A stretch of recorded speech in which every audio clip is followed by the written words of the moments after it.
I have been asked this question many times. Some of the questions have come from close family members or friends, sometimes from complete strangers at the grocery store waiting in line, and also quite a few comments in this YouTube channel. Comments below that have asked the same question. And I'm not going to say I hate this question because I don't think we need any more hate in the world. So I'm not going to add to that.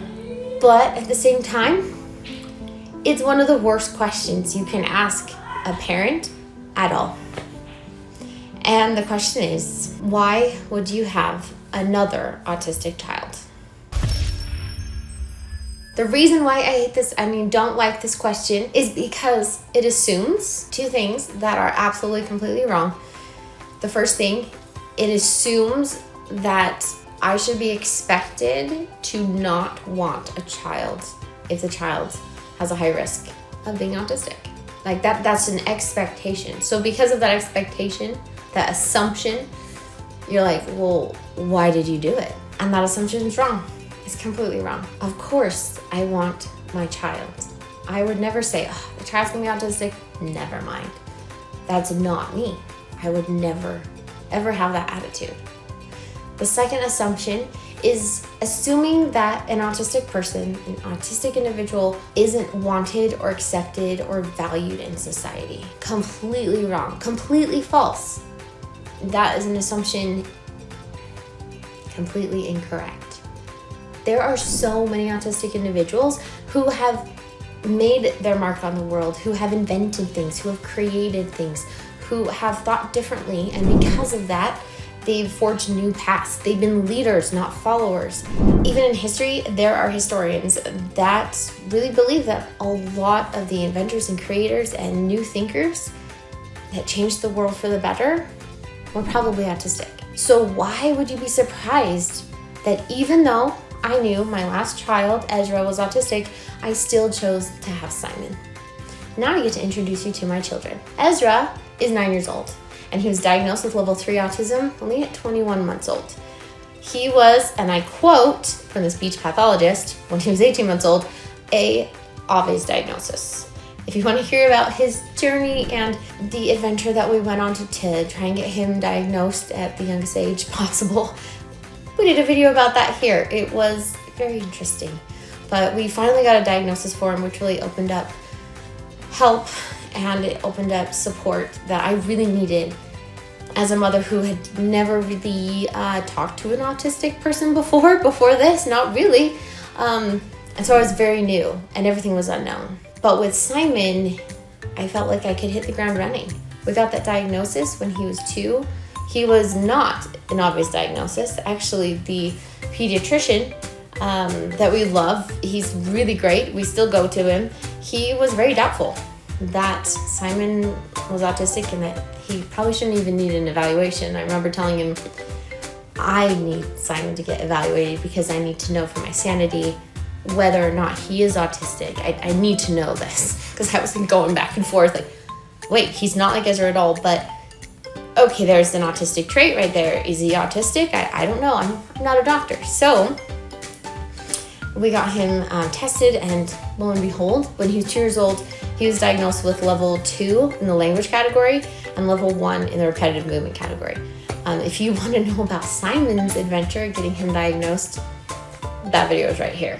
But with our wonderful experiences with Ezra and Simon, one thing that I have learned is one of the answers to this question. And that is, there is a purpose for every single person on this earth. Now everyone has their agency and they can choose. And some people are awful and they're mean.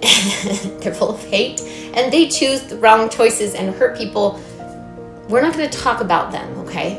We're going to talk about my autistic kids who make amazing choices, who have such purity and understanding and view of the world that this world needs more of. And that's Ezra. Ezra is 9 years old now.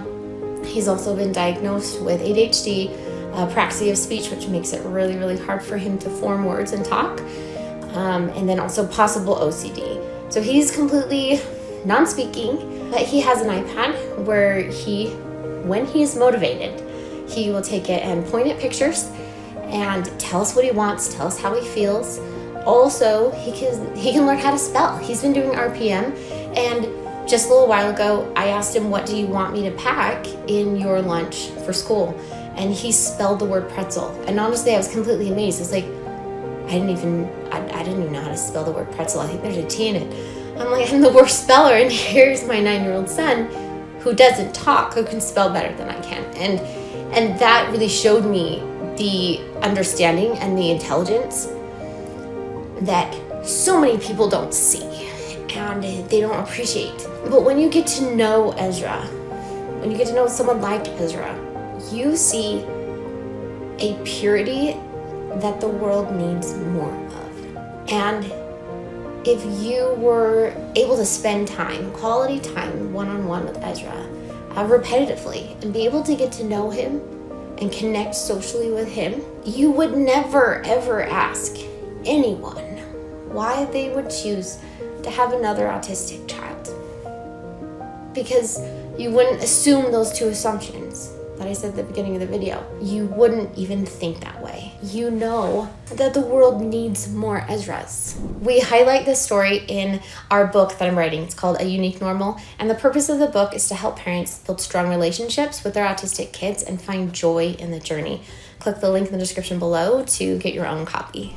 Now, I didn't know that our next baby would have autism. It's not a guarantee that your next child's gonna be autistic if you have one that's autistic.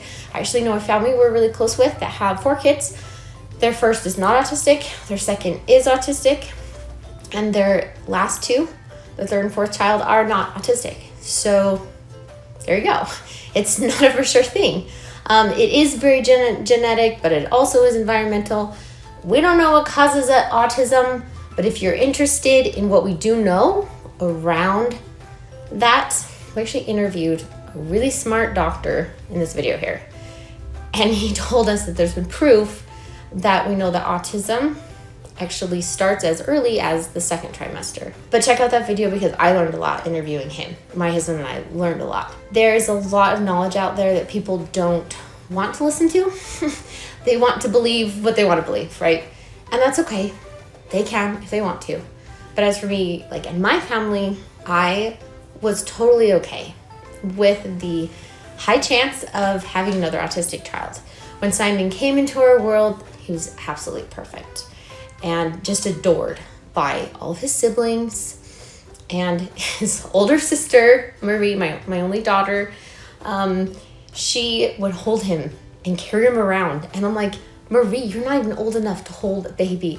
But she proved me wrong. She would just sit on the couch and cuddle with him. She would take care of him. He got so much attention and he learned fast. He wasn't late on his milestones like Ezra was. And so I didn't really think that he would be autistic until later. And I won't go into his story, but Simon is so different than Ezra. And yet they're both autistic. So Simon is now 4 years old and he is so above where he should be technically, in a typical level, with all of his skills, with all of his academic tests that he's done. He actually no longer qualifies for an IEP, no longer qualifies for any extra help or any any kind of special needs program. I remember we did another assessment from a BCBA and she's like, I cannot in good conscience say that he needs any ABA because he doesn't. And, maybe later in life, he will need some extra support and need some therapy and we'll get him that. We'll support him, different chapter in his life. That's harder. Who knows? We don't know his potential. We don't know what's going to be easy and hard for him. But right now, he is completely thriving and he has amazing abilities. I look at that and I go, okay, so who are the people online that were mad at me for getting pregnant? I have this amazing child who is independent, who is going to just rock it when he goes out in the world. And I'm like, you said that I shouldn't bring him into the world. Now, just because he has those amazing abilities, does that mean that he has value to his life? Absolutely not. He has value to his life because he has life, because he's a human. And every single human has amazing potential. And I wish I could just give you a day with my kids to really get to know them, Ezra and Simon, because you can see miracles in the things that they do. And you can see there's like a charitable part of humanity that they bring to the world because of their autism. So how could anyone say, why would you have another autistic child? I don't know if I'm going to have another autistic child. You know, after Ezra, I didn't know that, but I was totally fine with it if that's the child God wanted to give me. Because honestly, I kind of think I probably volunteered for it. So I'm not going to decide differently now. Bring it on. Because they're going to be loved in this house. They're going to be supported in this house. They are a special and important part of our family. They teach us every day how to laugh at our mistakes. Ezra helps us laugh.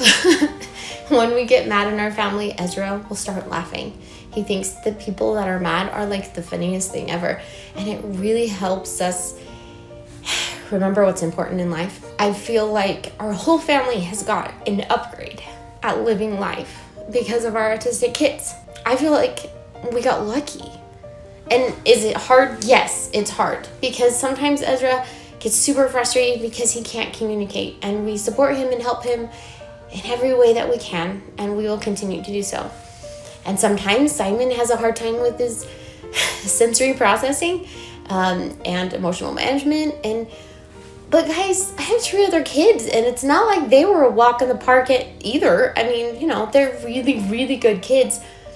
But every human being comes with hard stuff because we all have weaknesses. We all have health issues eventually. We're not going to survive this life. You know, we all end up like going to the other side. I hope that doesn't surprise anyone.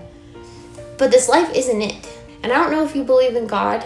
I respect your beliefs, whatever they are. Because I feel like we need more respect when it comes to that category, this subject that we're talking about here. I believe in God, though. I sure do. And I know He's with my autistic kids, helping them. He's sending angels every time I pray. So, of course, I'm going to invite them into our house. Of course, I'm going to say, yes, Heavenly Father, if that's who you want to send, please send them to my house. And so we've got 2. We're so lucky. We've got 2 autistic kids, and they show us very different sides of the spectrum. We learn so much from them every day. And in case you're wondering what their older 3 siblings think about having autistic boys, you know, autistic brothers in the house, this is what they say. It's fun because, I don't know, Simon's just hilarious, and then Ezra just like laughs sometimes for no reasons. I mean, it's normal for me because I'm used to it. Simon, you can like talk with, and Ezra, he'll just grab your hand and take you to stuff. It's really difficult for Ezra to communicate. It's normal for us. One of the biggest blessings that I've been able to receive from Ezra and Simon is the ability to just celebrate small and simple things and small and simple accomplishments that they've made. When, you know, they go on the potty, and when they, you know, learn how to spell a word or say something, or when Ezra can actually communicate what he wants through his iPad or through his RPM. It brings a different light into our family. Ezra and Simon are so unique, and they have so much to give. I'm excited and honored that I get to be their mom to help support them and help them grow and watch them contribute to society, watch them help people and be charitable in a way that they uniquely can be. Here's 12 signs of autism under 1, and here is our autism playlist. And remember, if you have an autistic child, you're in good company.